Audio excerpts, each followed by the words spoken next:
이것을 일반적인 모낭염이나 혹은 여드름으로 오인해서 치료를 해서 잘 낫지 않아요. 오히려 더 나빠지는 것 같아요. 병원으로 내원하시는 경우를 종종 볼 수 있는데요.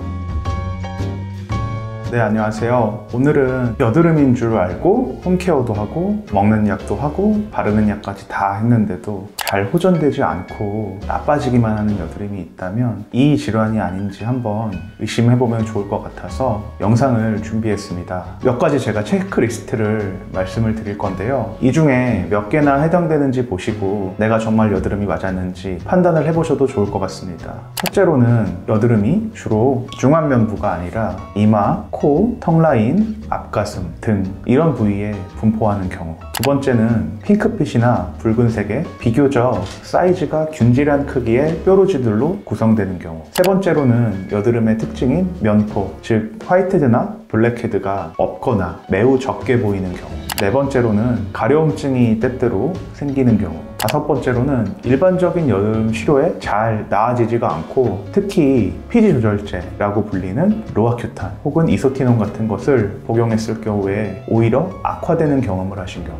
여섯 번째로는 항생제나 스테로이드 제제를 장기간 복용한 경험이 있으신 경우. 일곱 번째로는 2차 성징이 아직 시작되지 않았거나 사춘기 초반부의 아이들에게, 학령기 아동들에게 발생한 여드름의 경우. 위에서 말씀드린 7가지 사항을 모두 다 만족하지 않더라도 본인이 상당 부분 만족하고 있는 것 같다, 절반 이상 만족하고 있는 것 같은 경우에는 여드름이 아니라 곰팡이성 여드름이라고 진단을 해볼 수 있습니다. 이 곰팡이성 여드름 같은 경우는 정확한 명칭은 말라세지아 모낭염이라고 부르는데요. 이 말라세지아 모낭염을 일반 여드름으로 오진해서 일반적인 여드름 치료를 할 경우에는 수년간에 걸쳐서 여드름이 호전되지 않고 오히려 악화되고 피부 장벽이 망가지는 그러한 안 좋은 결과를 초래할 수 있습니다. 말라세지아라는 것은 곰팡이의 이름인데요. 사실 이 곰팡이 말라세지아는 우리 몸에 정상적으로 다수 분포하고 있는 곰팡이입니다. 우리 몸에는 노말 플로라라고 하는 요 정상균총이라고 해서 건강한 사람도 가지고 있는 세균층이 존재를 하는데요. 예를 들면 A세균, B곰팡이, C세균 이런 식으로 조합이 되어서 우리 몸을 외부의 침입으로부터 오히려 방어해주는 그런 이로운 역할을 하는 것이 바로 이 정상균총입니다. 말라세지아 역시도 이 정상균총의 일부인데요. 어떤 요인으로 인해서 이 말라세지아의 번식이 정상균총의 원래의 밸런스를 깨트리고 말라세지아 번식이 더 많아지는 상황이 되어서 이 말라세지아라는 곰팡이가 주로 모낭, 기름기가 많은 부위에 분포를 하기 때문에 모낭염의 형태로 주로 발생을 하게 됩니다. 그래서 호바라는 부위도 보면은 T존이라거나 턱, 앞가슴 같은 원래 기름기가 조금 많은 부위에 호발하게 돼요. 이 말라세지아로 인한 대표적인 질환이 바로 지루피부염이라거나 비듬 이런 것들도 이 정상균총에서 말라세지아가 과도하게 증식해서 발생하는 질환이라고 할 수 있습니다. 진단 같은 경우는 병원에서 가능한데요. 이 곰팡이가 많이 번식해 있다는 것을 검증하면 됩니다. 첫 번째로는 우드등 검사라고 해서 병원에서 우드라이트라는 장비를 이용해서 병변을 비추어 보았을 때 이 모낭염 부위에 주로 밝은 푸른색으로 강조가 되면은 말라세지아라고 의심을 해볼 수 있습니다. 그리고 두 번째로는 직접 모낭염 부위를 조금 짜거나 해서 나오는 분비물을 슬라이드에 묻힌 다음에 현미경으로 검사를 해서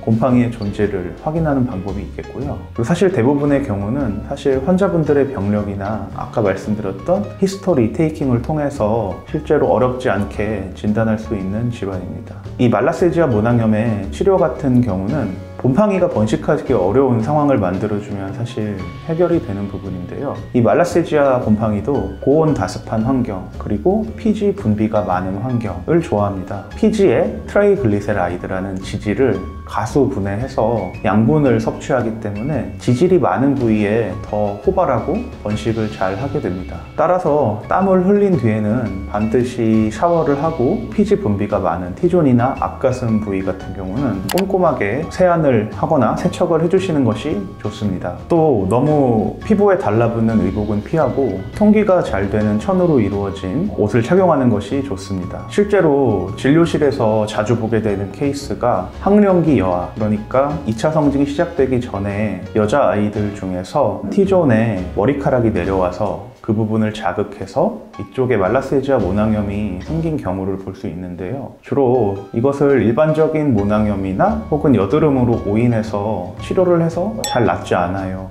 오히려 더 나빠지는 것 같아요. 병원으로 내원하시는 경우를 종종 볼 수 있는데요. 실제로 어린 아이들 같은 경우는 아직 세안이라든지 위생 개념이 완벽하지가 않기 때문에 샤워를 하거나 제대로 머리를 샴푸를 하지 않은 상태에서 머리카락이 계속 이마를 자극하게 되면은 이 부위에 말라세지아가 많이 생겨서 오는 경우를 많이 볼 수 있었습니다. 이런 경우는 부모님에게 세안을 잘 시키도록 그리고 샴푸를 잘 하도록 그런 식으로 교육을 하고 머리 스타일도 이마가 자극되지 않도록 올백으로 바꿔주는 경우에 특별한 치료 없이도 몇 주 정도 지났을 때 상당수가 호전되어 있는 것을 많이 확인할 수 있었습니다. 또한 식습관과도 영향이 있는데요. 사실 이 지질 분비라는 측면에서는 여드름의 악화 인자와 상당히 비슷한데 초콜릿이나 술, 단당류 같은 것을 많이 섭취해서 우리 몸에 인슐린이 팡 터지는 상황, 이 상황에 인슐린 유사 성장인자 1이 피지샘을 자극하게 되면서 지질 분비가 활성화가 되기 때문에 이런 부분들을 차단해 주는 것이 좋습니다. 즉 인슐린 분비를 촉발할 수 있는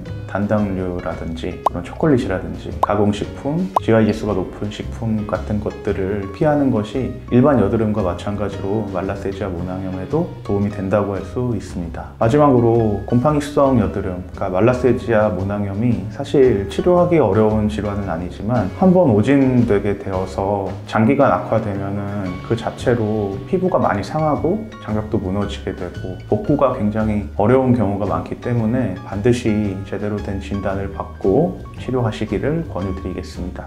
감사합니다.